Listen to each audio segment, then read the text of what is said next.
What do you want your year to look like? What do you want motherhood to look like? How do you want to feel in your body? How do you want to have your finances show up for you? Do you want to be able to afford that beautiful trip with your family? Do you want to be able to create a business of your own? Maybe you have a dream to teach or to write a book, or you just want more time. You want some more me time. And it feels impossible because you know what? There's some issues at work here. It's the same thing that happens with birth. We have a culture of fear. We have patriarchy. We have misogyny. We have this idea that if you're not doing things exactly the way that the textbook says that you're supposed to do them, all the parenting books, all the guides, if you're not doing it exactly that way, you're somehow failing. This is so true in birth, but it's also true in life. And I truly believe that birth is a metaphor for life. It's also how you come to your pregnancy and birth is how you come to all aspects of your life. When I've taught my clients how to go through and get their empowered births, that's just step one. After that, they have postpartum, and I walk them through that, and they are able to create their beautiful postpartum experience. But you know what? It's not just about giving birth to your baby. It's not just about pregnancy. It's not just about getting through postpartum in that first year. After that, oftentimes you're back in the mom groups again because you've got no more support. You don't have that anymore. And you're wondering, well, do I still belong in this community now that I've had my baby and I don't plan on having any more? I mean, I love this community and I love how like warm and inviting it is. But now I've had this birth experience, and now what? Well, I'm about to tell you what the now what is. As I said, after birth, there's still this whole other layer. Now, obviously, now I'm thinking of getting a new partner and I want to have more kids. So I'm not done with my empowered birth journey. I feel that there's one or two kids still left in me. I had a baby name all picked out for a little boy, and that name stuck around. Ironically, when I had a miscarriage about a couple of months after my ex had started stepping out on me, I realized that I really wasn't done. I'd only resigned myself to having two kids because I was getting no support. I had no help. I thought it would be completely impossible to have another baby, even though I love babies and I'd love to have another birth experience and I'd love to do it unassisted and to have that around me, like the doula support and the midwife support, and do it again, even just once.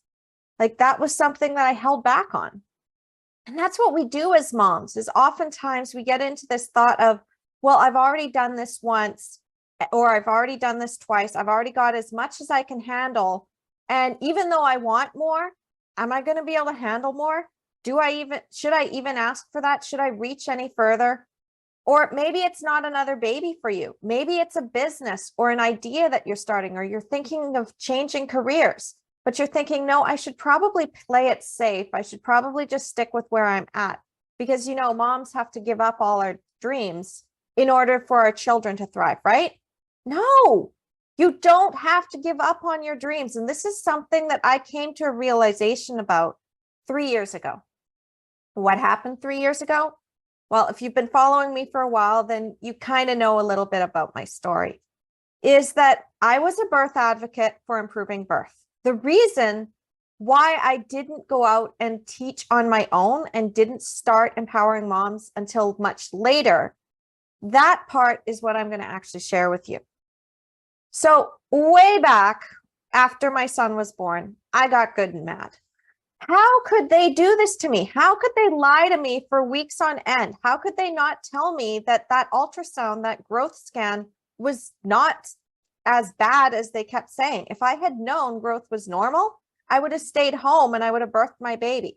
But then there'd be no empowering moms, because I would have had that birth experience and I'd just been, la, la, la, my birth is awesome. I don't understand why everybody's complaining. It can't be that hard, but it is that hard. And once I realized just how hard it is to get a natural birth within our system, and within our birth culture and have to keep defending your choices and justifying your choices over and over. And you're pulling from all these different resources to try to convince other people that you're allowed to birth your baby your way. Like, you know how I feel about that. You know what I teach with the 5 pillars of empowerment, but it goes deeper than that.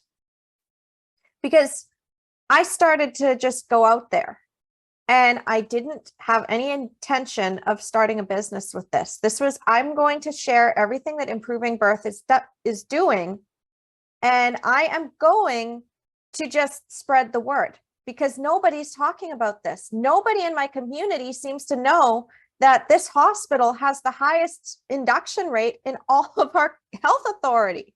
Nobody seems to know that our population is not really unhealthy, that like over 85% of our population is still under 35, doesn't have any health complications. So why do we have these high cesarean rates?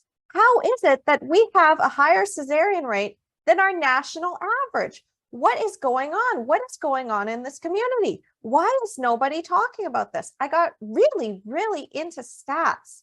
For the next few years, I was really upset because my friends who had gone through the same maternity care system and they'd had the same midwife as me, some of them were tricked into an induction that ended up in a C-section. I watched as women came to me and told me their traumatic birth stories. And I'm just like, why? Why is this still happening? I don't understand. What is going on? We have doulas, we have midwives. What is going on here? And then it hit me. It's not just about getting the education. And it's not just about picking the right environment or just avoiding the hospital. Because sometimes you get tricked into a hospital birth like I did. I was thinking as a first-time mom, well, I'm just not going to go to the hospital and then I'll have my natural birth. I'm just going to hire a midwife and then I don't have to deal with all of those tests and everything that doctors push on me because I've got a midwife. Except that's not the way that things ended up working for me. And I said, oh, I'm just going to read all of the things. I'm going to get all of this education and that will protect me. And again, that wasn't enough. And I thought, well, I'm safe because my partner at least says, like normally we disagreed on things, but back then he was still kind of manipulating me. And I didn't really see what was going on. Gaslighting sucks. Seriously, it sucks. And I'll talk more about that in a minute. But the thing is like, oh, he's supporting me. He's not standing in the way of me having a home birth. So I should be able to get it. And I had a little bit of my mindset figured out. It's like, I can do this. I can totally do this. But I didn't have it all figured out. And I didn't know the other side of the education. I thought that it was just enough of figuring out how my body worked, except that the education I was getting on how my body worked is that same mainstream education that you fall into those natural birth traps and those labor traps that I talked about. And there's cesarean traps as well, which I'll be talking about later in this month. But I didn't know that. I didn't know that vaginal exams were completely pointless. I didn't know that cervical dilation meant nothing. I didn't know that labor was not a linear process, that it could stop and start, and that you didn't have to have your contractions close together for a baby to be born, that it could be very, very gradual. I didn't know that the average gestation of a first-time mom is 41 weeks and 3 days, not 40 weeks. I didn't know that growth is on a curve and that growth scans can be so off and that they couldn't actually determine how big my baby was or how big he was going to get. Because remember, they told me he was in the 2nd percentile for growth. I didn't know what those words meant, but they sounded scary. And then they said, well, his stomach is too small and he's not growing properly. I didn't know that you had to actually be paying attention to cord blood flow and not just the growth scan itself, that you couldn't actually determine if the baby was growing just by measurements, that he actually had more time and that he could come at 41 weeks or 42 weeks and catch up in growth all at once. All my stretch marks that I was trying to prevent the whole pregnancy back when I thought that that was possible. It turns out they all came up at 39 weeks because that is when my son started to grow like fast. His head grew first and then the rest of him caught up. And that baby was almost 8 pounds when he was born. If I had known ahead of time that my baby was going to be almost 8 pounds, I would have been like, no, I'm having a big baby. Well, maybe I won't be able to push that baby out because I'm so tiny and everybody keeps saying I'm so tiny. I don't know if I'm going to be able to do that. Except that fortunately, my midwife had told me in a prenatal class that big babies actually can come out faster, that it's mostly fat, that fat squishes, that it's not bone, it's not muscle, it's just fat. It's not the baby's head, it's just fat. So a big baby is actually not that scary. And the problem is that they also do a lot of research with big babies and also tie it in with research of big babies with moms having gestational diabetes that's uncontrolled. Notice how I said uncontrolled, like not diet controlled. We're not talking about one where you've got gestational diabetes and you're controlling your diet and your baby doesn't get too big. We're talking if you completely didn't monitor things and your baby was getting too big, because then it's the actual chest and shoulders. It's a different makeup of your baby with uncontrolled diabetes or uncontrolled gestational diabetes when you're on insulin. And again, Jenny had this whole incident, like she was basically told by her nurse at the gestational diabetes clinic that 50% of the moms usually end up on insulin. Well, Jenny was determined to not be in that 50%. And you have to remember that a lot of these moms probably didn't have the right education. They didn't have the right support that Jenny did. So maybe those numbers themselves are skewed. But when you hear things like, well, 50% of people are going to get this, and you don't question it, there's a problem. But this is also true in a lot of life. And I'm going to be getting to that as well, because this is all about empowering your motherhood. This is all about empowering your life so you can create the life you want without having to fight, beg, or compromise, so that you can actually design your motherhood and your entire life however you want, making as much money as you want, having as much time for yourself as you want, having as much time for your kids as you want, and doing the things that really light you up and leaving the rest. Having a partner that's going to support your dreams, because that's actually what you need. You need someone who can stand for your dreams, someone who is a safe space for your emotions and a trampoline for your dreams, as Annie Lala likes to say. And if you do have some sort of ambition, some dream, it's like, I would really love to be a doula someday, or I'd really love to be a midwife. Oh, but I can't do that right now because my babies are too small. I'm just going to tell you that I had that feeling inside of me as soon as my son was born, as soon as I started digging into that rabbit hole and being like, why the hell did this happen to me? And then I started to see the threads and I unraveled the threads. And I've also been really into psychology. So I wanted to know more about how my thought process had been that suddenly led me to making choices that I otherwise wouldn't have made, and what it was. And that's where the right mindset really comes into place, is that I started to think about things, but I was also letting others influence me, because I still had that fear that others could, that I basically said, I can't do this myself. That was my internal dialogue. It's like, I can't do this myself. I need other people to tell me because I don't know anything and I'm a first-time mom. Well, the truth is that, yeah, you do actually know a lot, but because you're indoctrinated in this medical system and in this birth culture, and moms are always told that we need to trust the experts, that as first-time moms, we can't trust our instincts. As second-time moms, even, we can't trust our instincts, that somebody else knows better than us. I mean, why are the mom groups even in existence? Because rather than tuning in and trusting our own instincts about things, we go out to the public and then we get a million different answers and we just feel worse. We just feel worse. We're like, I think this is right, but everybody else around me is telling me that this is wrong, that I can't do this, that my own instincts are somehow defective and that I need to trust them.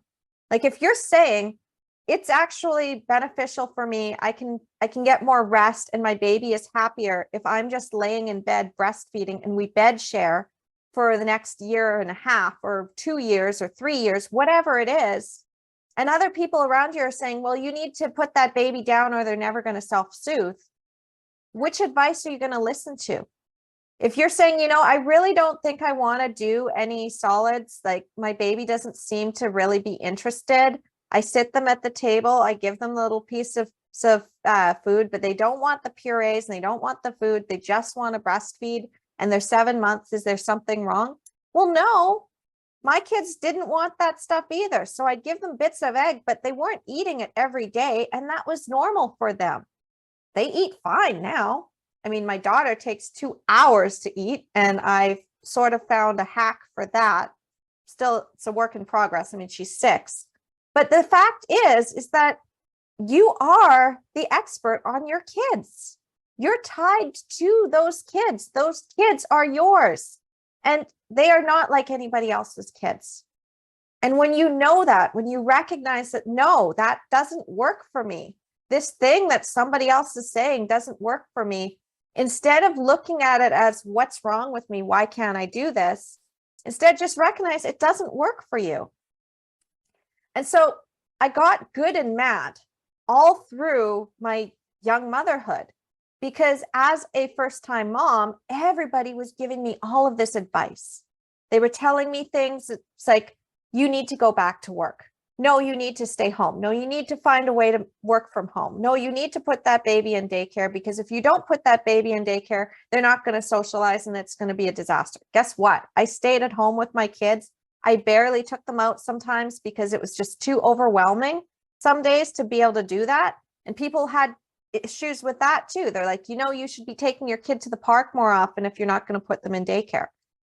The second my kids got to school, my son ran up to the first kid he saw and he was making friends. My daughter too. When we did go to the playground, they were always making friends. They had no formal environment to learn these social skills in daycare or in play groups. I didn't do a lot of that stuff because I was busy. I didn't have time. I was busy trying to keep the house clean to the standards that my now ex wanted it. And that was basically me walking on eggshells, because I felt that if I kept that house together, he wouldn't come home and yell and kick things across the room. He used to, I'm just going to be honest here. He used to come home, see dishes in the sink after I had been breastfeeding my daughter all day or my son all day and had kids clinging to me and needing things. And I'd spent the day with them or I'd taken them to the park. And he'd take one look at all the dishes in the sink and he'd be like, "You're lazy, whatever." And like, if I see these dishes in the sink one more time, I'm going to smash them. And I was so beaten down by that point, emotionally and mentally drained. Like, he never physically laid a hand on me until a few years into, like, Michaela was about, I think, 3 months old when he first grabbed my arms and gripped them so tight. And he had this like furious look in his eyes. But before that, it was more just smashing things, smashing dishes. One time I had left dishes in the sink and he got so mad that he took a butter knife and he actually stabbed my dishes in the sink. Not his dishes, my dishes that I had brought with me. And of course, at that time I was like, I have nowhere else to go. I have no support. I won't be able to make any money on my own. He makes twice as much as me. Like, there's just no way. I was working a retail job and then I'd lost that retail job. Like, the abuse that I suffered is just like, there's something worse than bruises and scars. And that is the emotional and verbal and psychological abuse that happens with the gaslighting in a narcissistic relationship. And then there's the love bombing. Like, I could really get into this and really explain what was going on. But the idea was, I felt I wasn't good enough. I felt I was always failing. I felt that I had to live up to other people's expectations. And I had this passion inside of me that I wanted to help moms to have empowered births. because I had seen what it had done to me to have my power stripped from me. And I'd seen worse of what it had done to my friends. And I started to be like, no, we don't have to compare. We don't have to say, oh, I can take care, I can deal with this because other people have it worse than me. And this is what I did with my birth, is like, I had a vaginal birth in the hospital and I didn't have any interventions. Yeah, I'm traumatized, but I could have had worse. And then I'm like, no, wait a minute. That's not true. That's not okay. It's still not okay. And then the same thing started to happen in my relationship. And I'm like, like, he's mean. He says things that are really mean sometimes, and he dismisses my dreams. And he tells me that what I'm doing with improving birth is not worthwhile. And what I want to create needs to make money for it to be worthwhile to him. And that I'm just volunteering my time and that's useless. Well, tell that to the moms that I would help over the years. And like, I'd get into the mom groups and I would find these moms who didn't want an induction and they wanted to have a VBAC. And then I would help them. I would give them the information and they'd go out and do it. How is that possibly even in the lines of not being worthwhile? If you've been helped by the information that I share every single week for free, if you've been helped by the things that I say, the inspirations that I give you, that might never have happened if I had listened to my ex constantly telling me that it wasn't worthwhile and that I needed to just focus on the house and be a housewife and just do what he tells me to do. Like, I had that fire inside of me because I wanted to help you. I wanted to help moms like you. I wanted to help the entire world. I was so upset when I learned just how deep this rabbit hole of abuse goes for maternity care, what it does to us.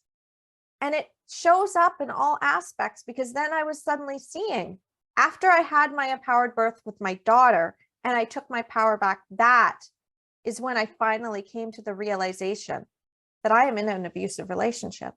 And I am now like postpartum with this tiny little baby that is going to depend on me for the next 3 years. Like, she needs to breastfeed and I can't do co-parenting, because if I do that, I'm going to lose my breastfeeding relationship. I'm going to lose my co-sleeping relationship. So that's part of why I stayed. And this is the really sad thing about our society, is that we get trapped in these situations that seem impossible to get out of. And so I stayed, but I held on as long as I could. But every day I felt like I was dying inside. And every day, the more I started to see what he was doing to me, the worse it felt. Until one day in 2019, I made the decision that I was going to attend a Birth Without Fear convention. And I actually put money in and I bought a ticket, and I was so excited because it's like, I'm going to start this thing. I've got a blog called Empowering Moms, and I am going to take my voice and create my own stuff. And maybe I'll write a book in the next 5 years. And maybe I'll do something with this when my kids are in school. I want to create something for myself, because I had always wanted to work from home. I didn't want to leave my kids. I wanted to be there for them after school. I wanted to be able to attend their parent-teacher conferences. I wanted to be able to volunteer when I wanted to. Now I don't have time, but in the past, I did do a lot of volunteer work until I recognized that it just wasn't feasible for the kind of family that I had. My daughter was a total flight risk. She would constantly take off or she'd get into things. So it just wasn't feasible. But I wanted to be there for their Christmas concerts. Like last year in December, I actually took time, like I rearranged my schedule so that I could attend my kids' Christmas concert. And it was beautiful. It was wonderful to be able to just do that, because I have the freedom and the time to do that. By creating Empowering Moms, what I allowed myself to do was it allowed me to create this business any way I want. Like I've had clients come in and they've paid me $3,000 to work with me for 3 months. And they've paid me to take classes or to buy courses from me. And that is money that I actually created myself by creating something of value to the world that is helping people.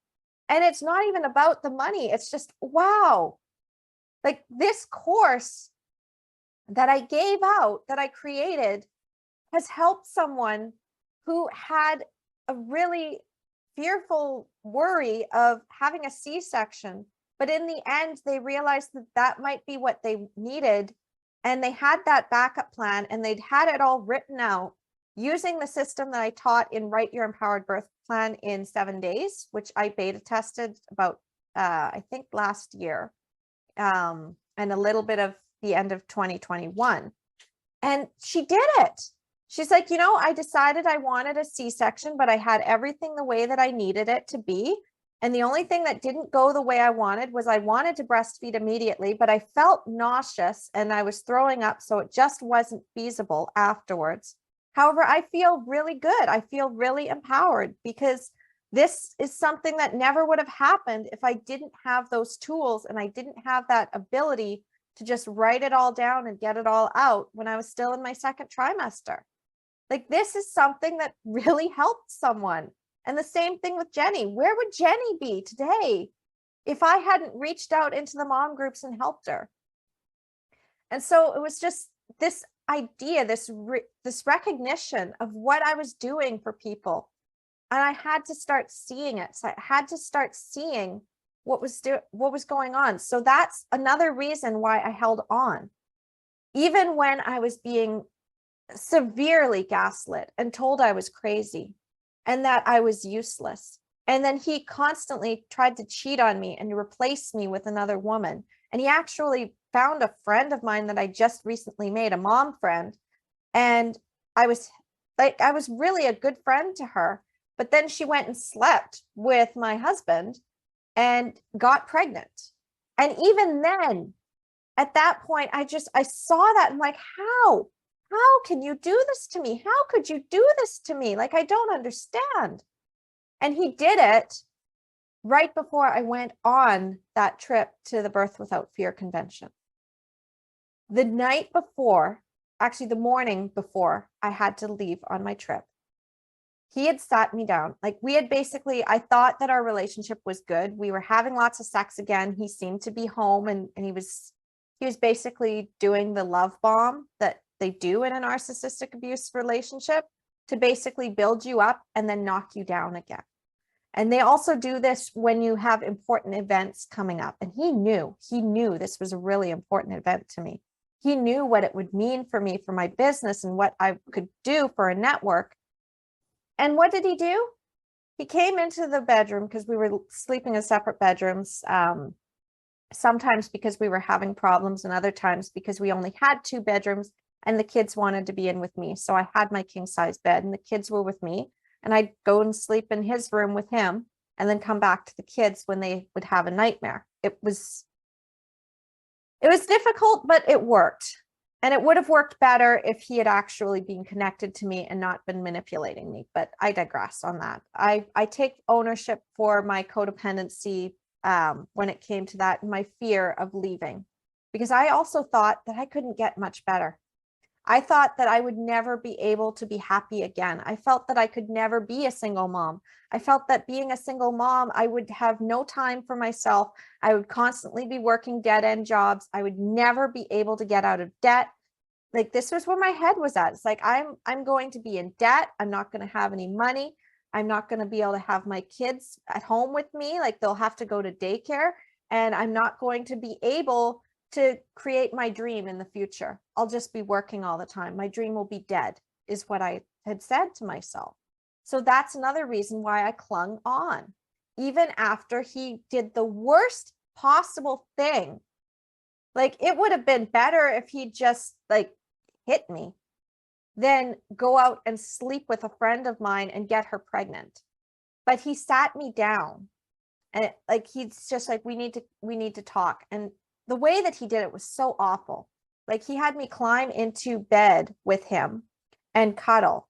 And then as he's spooning me and holding me, he says, "I'm sorry, this isn't working." And I'm like, "What do you mean it's not working?" It's like, "Well, I've been trying really hard to fall in, to stay in love with you, and I'm just not in love with you anymore."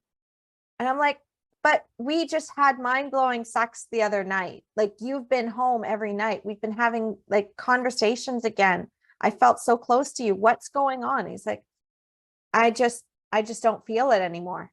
Like just like that, just turning off his emotions. Like, "I just don't feel that anymore. I've been pretending," he said. "I've been pretending with you, but it's just not working." And I'm like, "You've been pretending? How could you be pretending?" And then I asked the questions like, "Is it her? Have you fallen in love with her, my friend?" And he's like, "No, it's not her." Lie. Big fat lie.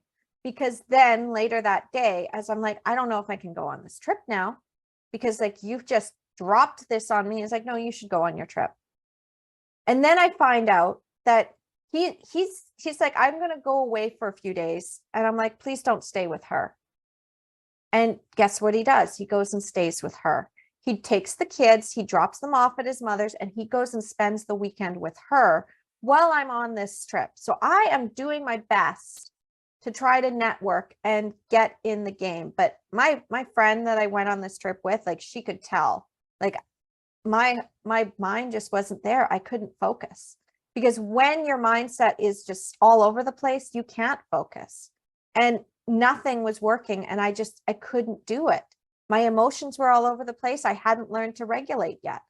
So even though that trip was really amazing, and I did get to speak to some women, and some of them even had gone through an abusive relationship, like I still wasn't in that place of being like, I can actually leave him. And then I finally decided, like, you know what? Like, this is ridiculous. I need to leave you. Because just as I had decided to do a trial separation, I decided to be nice and pack up his stuff out of the bedroom that he had been staying in, because I wanted that space as clean as possible so that I could move forward. Like one of my coping mechanisms was, I'm going to clean and I'm going to transform the space. This was what I did. So I was like, I was just so focused on getting that playroom set up so that that space was no longer going to be an empty room with half his stuff in it. I couldn't do it. And I'm like, okay, I'm going to pack all his stuff. I'm going to clean it all up. And then I'm going to just be like leaving it for him. Well, he saw that bag of stuff. He's like, "I thought I told you not to touch my shit." And I'm like, well, I mean, I packed it all because I wanted that space clean for the kids. The kids don't need to see an empty bedroom. They need to have a toy room. I promised them a toy room. That's like one of the things. I got them a kitten and I got them this toy room because you're leaving. So what else am I supposed to do? And he's like, "I just told you not to touch my shit." And he threw the chairs around and he was throwing things around the room. And I'm just sitting there. I'm like, "You don't have to do this. Like, why are you doing this?" And then he's like, "You just stop. You shut your mouth right now. You just stop. You get the hell out of my face." And I'm like, no, because I'd started getting strong and I started going to therapy. And I'm like, no, this is abusive. This is not appropriate. You can come back to get yourself. And this is the point when he actually came into the room, grabbed my arms, and then shoved me in front of the kids. And I fell to the floor. And I just remember in that moment, I just looked at him and like, "Thank you." And then I dialed 911 and I called the police. This is actually the second time that I'd called the police. The first time was just before I left on my trip, because I had tried to get my friend to recognize that he was abusive and that he was lying and manipulating her to at least save her. Because I'm like, you know what? Even if I can't have him anymore, even if he is this person, if he really is gaslighting me, I don't want somebody else to suffer.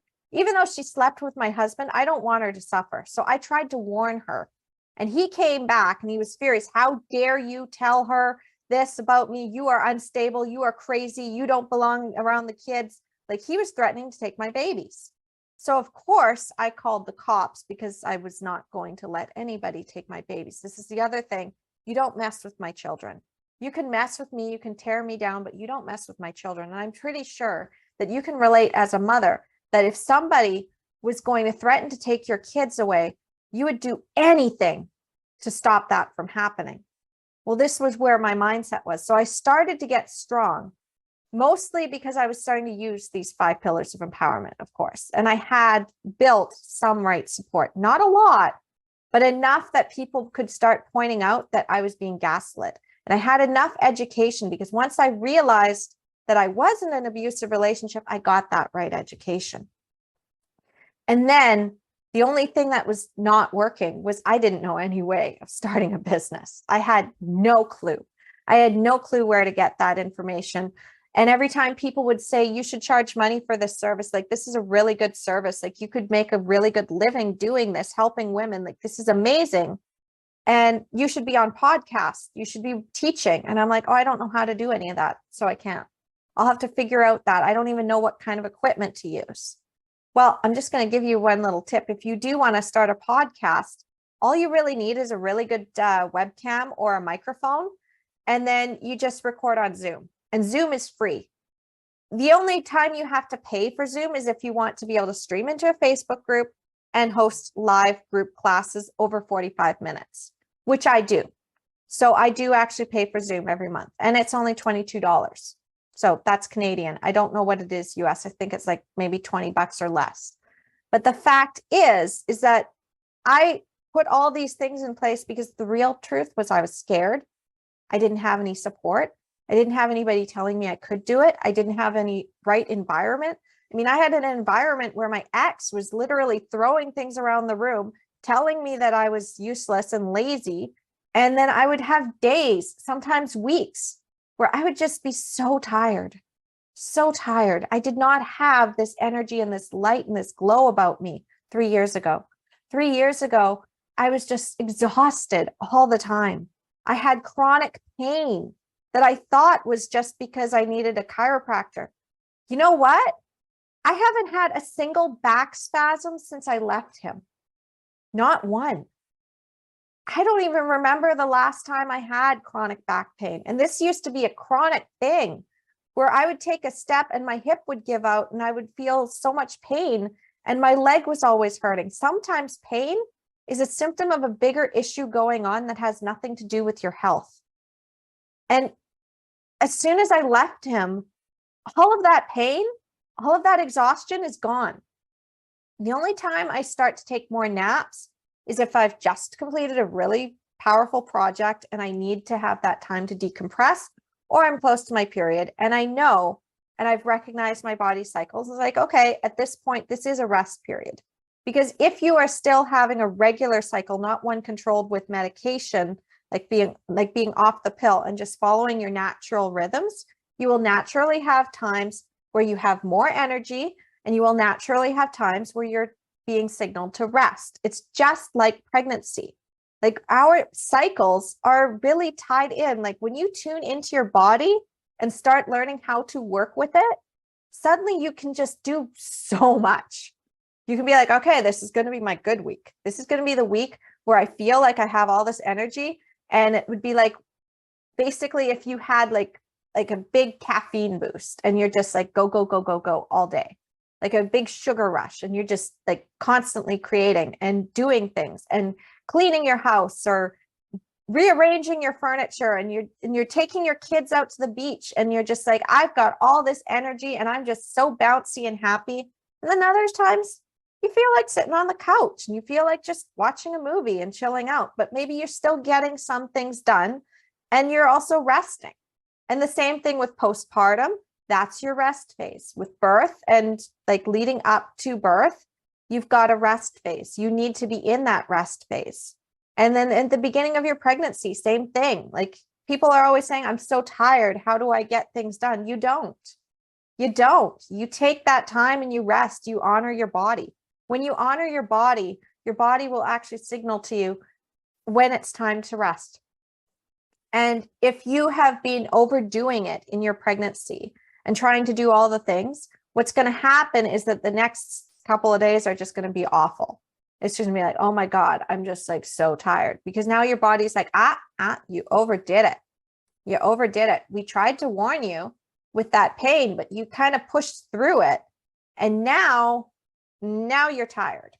Same thing with labor. Like I said this about the labor traps. It's like if you're in early labor and you're trying to do all of the things, your body is going to be like, okay. So you've now overexerted yourself. So labor is going to be a lot longer, and we're probably going to have some stalls, and you're probably going to be really hungry. So things are going to shut down, and you're going to think that it's failure to progress, when really what is going on is you need to rest and you need to eat.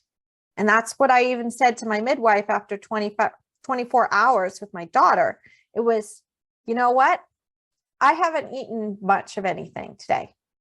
I was really nauseous. So I think my body just wants me to eat. So I'm going to eat some food. And I think I need to rest. So I'm going to rest. And my waters are still intact and nothing's wrong. Her heart rate's fine. Like, you can just go and tell the hospital that it was prodromal labor and it was a false start, and you can go home. And then in the back of my mind, I'm like, and I'm not calling you back until I'm pushing, because now I know what's going on. I can see where this path is leading, and I don't want to get on that path. I'm not getting on the path of having you come back, want to do another cervical check to assess my progress, tell me I'm not progressing at the level that a second-time mom should be progressing, and then tell me we have to transfer to the hospital where they're going to break my water, run Pitocin, and tell me that my baby is not coming out, so I have to have a C-section. Like, forget it. You're not doing that. And even if it doesn't get to that point, I'm not leaving this home. I am not going back to that hospital. I'm not even going in for an assessment. Nobody is putting any fingers into my cervix. That was horrifically painful. I hate it, and I'm not doing it again. And that was where my mindset was. So the other thing is, when you recognize what's not working for you, and that's like, fuck that, I don't want to do that again, then that can also allow you to recreate things. And this is the same thing I did with wanting to build a business. I had already gone out and worked while my kids were at home. I had already brought in a home daycare, and I knew that it just was not working for me. A lot of the things that a lot of moms do to work at home, they don't work for everybody. Like, I had done home daycare. I had been babysitting for my niece and nephew. Like, I babysat them. And I also took in a friend of mine, her children. Like, I'd taken another child, and I'm like, you know what? This just isn't for me. This just isn't for me. I really want to be able to have time for myself during the day. And this is just not going to work for me. So I need to find a different way to make money. And that's when I said, well, I'm going to write a book. And then at this point, this is another thing, is that when you start to make decisions on where you're going and starting to create that vision, what happens is that things suddenly start to come to you. So I decided, after this horrible, horrible thing that happened with my ex, that I was going to recreate my life. And then I started to first attempt to launch my business, not knowing anything about marketing. In fact, those videos are so badly done.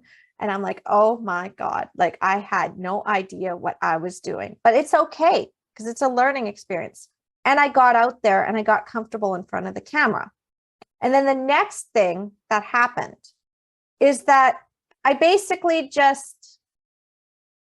I said, I'm going to do this. I'm going to create my business. And I've got 6 years of information on my computer that I can pull together and create a book. Well, you know, if you've been following me for a while, what happened in November on the 11th of 2019. My house caught fire. We're not talking a little fire. We're talking the furnace exploded.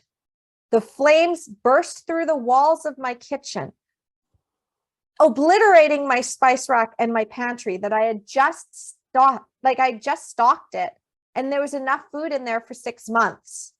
Because as a newly single mom, what I had done is I wanted to make sure that we were going to be taken care of as much as possible. So I really stocked up, and I took all of my life savings that I had put away, which was about $3,000 or just under it.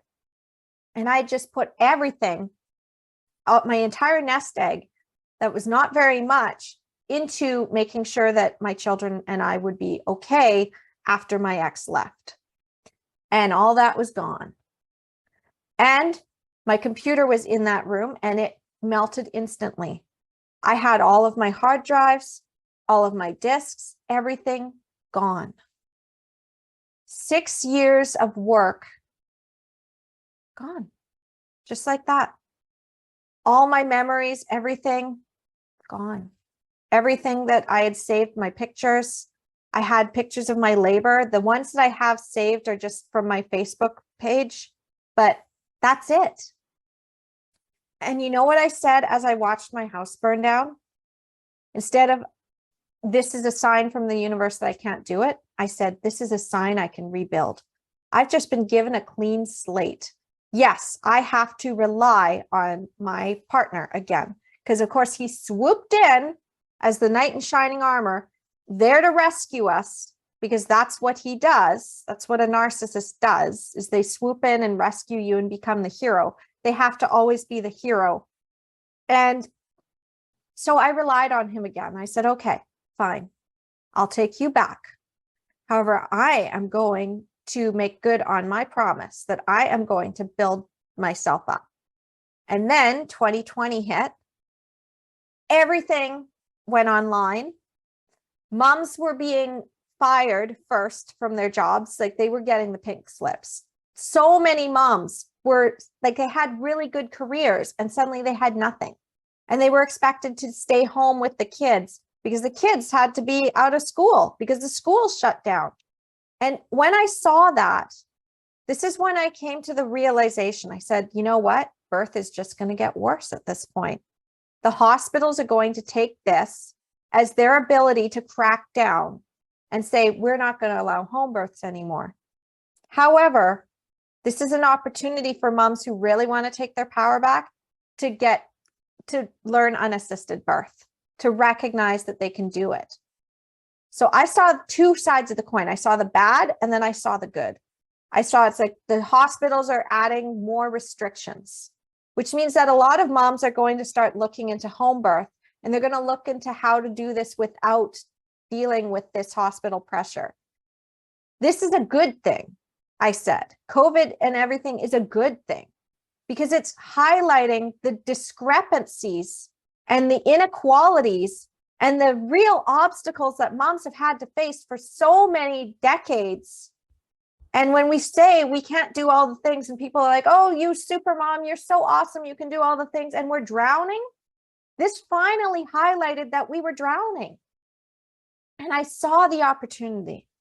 I said, this is perfect because moms will be able to get the resources they need to take their power back. Now, I had already taken my power back in birth, but at the same time, other moms were pregnant. Jenny was pregnant during the pandemic, and I feel so guilty for not finding her when I did, because she even said to me, it's like, if I had found you way back when I was pregnant with my first, I never would have had that experience because I would have had you and you would have shown me how to do it and I would have been fine. And I'm like, yeah, I know. And she's like, so like, we've got to do this. Like, there's so many moms out there that don't know anything. And I want to take your classes. How do I pay you? And I'm like, I don't have anything yet. I was going to make that next year. And she's like, no, you need to do this now. You need to teach now. And I'm like, okay, well, what do you want to learn? And she gave me a whole big Google document of all the things she wanted to learn. And she's like, here, do this and teach this. I'm like, oh, that's it? I can do that. No problem. But the thing is that I didn't know anything about that.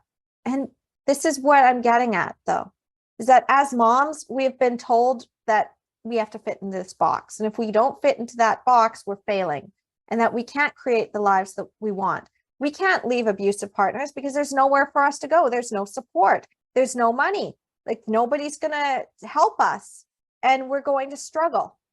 Guess what? It doesn't have to be that way. You can leave your abusive partner. You can build a beautiful life for yourself and be better off for it. We're told we can't build our own businesses because most businesses fail. Guess what? That's actually because most people give up, because the odds seem to be stacked against them. But I started empowering moms not knowing a thing about marketing, not knowing a thing about business. And I went and I got the help that I needed to do it. And you know what? A lot of it was free. A lot of it was just finding that right education. I went down a whole rabbit hole of information when I decided, like, this is the year I'm going to start empowering moms. I'm going to do it. And then by the summertime, I was writing my book, the first draft that you will probably never see because it's a huge mess. And I rambled on for over 90,000 words. But it's like the first draft of your empowered birth. And now you can get your empowered birth, like it exists.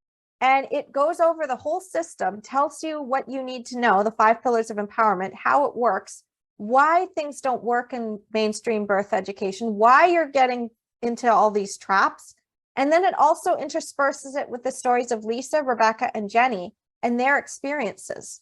Like, I made this accessible because I want you to be able to have that system. Because as I said, the system was not just about birth. This system got me out of my abusive relationship with my ex. This system got me building my business. This system has allowed me to create my life exactly how I want it. Like, every day I wake up and it's just like, oh, what can I create today? What can I learn today? What can I do today? If something's not working, like earlier this week, I just got so fed up with my kids because the way that I had my old living room, you may notice I've got a new background. It was not working anymore. There was a nook between the couch and the bookshelf and the other shelf that I had that the kids were tossing their stuff, like wrappers for their granola bars and like their clothes and towels and like Pokemon cards. Like, I was like, what is this? I was driving me crazy. And I was cleaning out that nook every single weekend that they were with their dads or at their dads. And I'm just like, this is just driving me crazy. And I'm cleaning up this mess all the time. And like, there's no space to walk. I can't easily walk into the space to sit on my couch. I have to kind of shift through. And like, the TV being where it is allowing my daughter to watch TV while she's supposed to be sitting at the counter eating her dinner. And it just wasn't working anymore. It was driving me crazy. So I flipped things around. I was like, what is my intention with this space? What do I need this space for? How do I want it to look? How do I want it to feel? And then I created it. I'm like, I want to have the beautiful background. I want to be able to have the display of my pictures and to have my paintings and to be able to teach and have it streamlined and clean. So I have my workspace and I want to be able to come in and out and be able to vacuum without it being a whole big mess. And I want the cords to be over on a different side for the video games that my son has. And so I applied the same thing. It's like, okay, what do I want to create here? And this is pretty freaking awesome. And that's just it, is that you can create your motherhood any way you want. Okay, so I've talked for an hour and like you get now that like there's just so much that I could share with you outside of just birth. Like, yes, it ties into birth, but there's so much more that I have learned over even just the last 3 years. And I'm in some pretty high level coaching programs for everything from business to just creating your life and your relationships. Like, this is just next level stuff. This is what I'm teaching Jenny to do now. And she went and created the Birth House Network. Like, she's actually learning marketing through me. And I'm also running a little small mastermind with some of the people within my classes that I'm taking through my virtual coach community.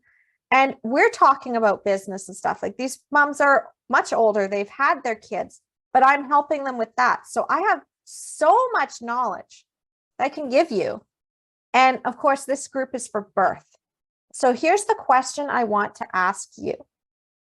If I was to create a second community, one called the Empowered Mom Community, one where you can come in and ask any question in motherhood, be it how to get your partner to support you better, how, like, in all aspects of your life. Like, I just want my damn partner to take out the garbage. I just want them to take the kid for a few hours so that I can actually have time to myself, like I'm drowning here. If it's like, you know what, like at this point, I think I want to start something. I think I want to build a business, or I think I want to teach classes, or I think I might want to teach a gift of something that I know that seems to be helping people. I want to go to that level, but I have no idea where to start. Hey, guess what? I'd be happy to teach that to you, because this isn't just about birth. When you have an empowered birth, it empowers you for life, and nobody can ever take your power back from you again. Like they can't do it. They can't take it away from you. You only give power away, but they can't take it. And once you have that ability to say, no, this is not my truth. This is not what works for me. I'm going to create my life my way, and it's going to work for me because it's 100% uniquely mine. And it's tied into my values and what's most important to me and my priorities. And my children are thriving in a way that works for me and that works for them. And I'm happy and joyful. And I don't have to follow anybody else's blueprint of what my life has to look like for it to be successful. I don't have to feel less than just because I'm not living the same life as somebody on Pinterest who is like seeming to be the perfect mother, because there's no such thing as perfect. There's no such thing. June Cleaver does not exist except on the episodes of Leave It to Beaver. And that was probably some character that some man created and said, wouldn't it be nice if we had the perfect woman? There's no Stepford Wives, okay? There's none of that. You're your own unique individual and you deserve to have support.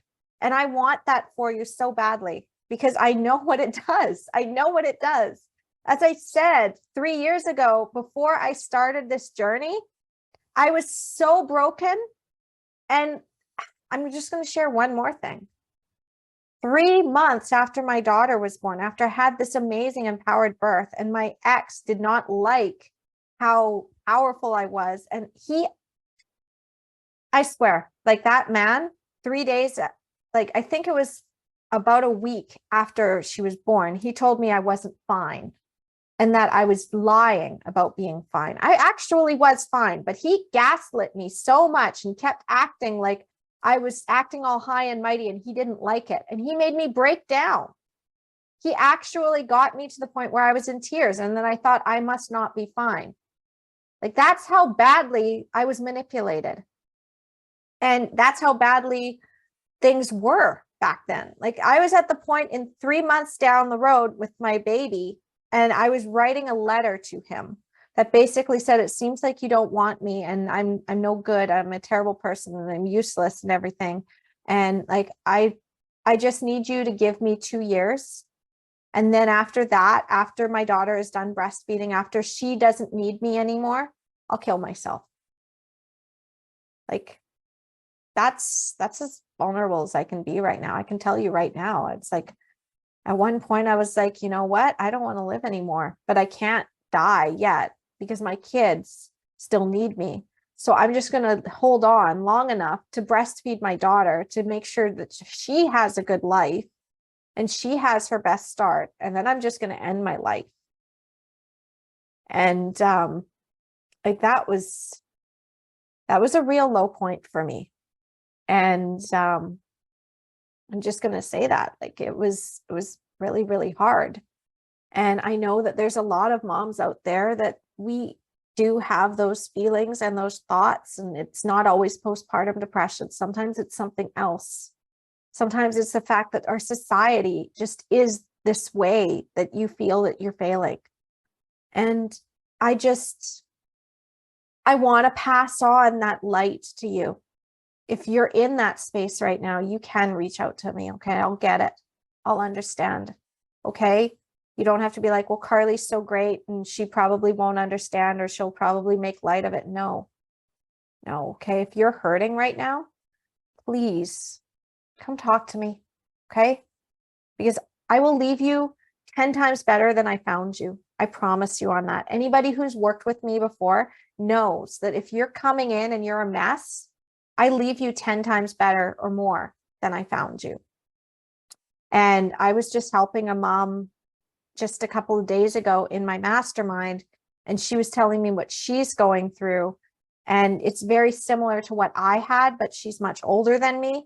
And I left her better than I found her as well. And she's got so many tools and resources because she's in the same community that I'm in. So I want to give that to you.